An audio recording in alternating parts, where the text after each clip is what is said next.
Vote কেন্দ্র দখল সহ সকল অনিয়মের বিরুদ্ধে জনগণকে সামাজিক ও জনপ্রতিরোধ করে তোলার আহ্বান জানিয়েছেন প্রধান নির্বাচন কমিশনার এএমএম নাসির উদ্দিন।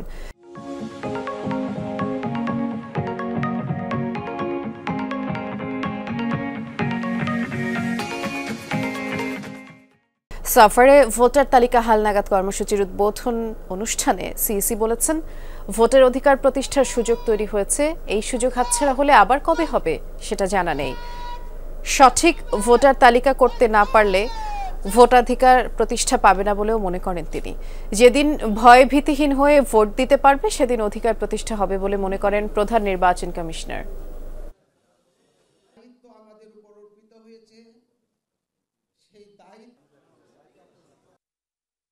আমরা এই অধিকার প্রতিষ্ঠার সংগ্রামের পুরা দেশবাসীকে আমাদের পাশে চাই।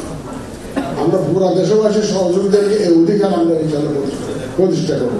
যেদিন মানুষ ভোট দিতে পারবে নির্বিঘ্নে, বিনা দ্বিধায়, freely, fairly, without any intimidation, ভয় ভীতিহীন ভাবে নিজের পছন্দের প্রার্থীকে যেদিন ভোট দিতে পারবে সেদিন আমরা মনে করি যে ভোটের অধিকার প্রতিষ্ঠা হবে।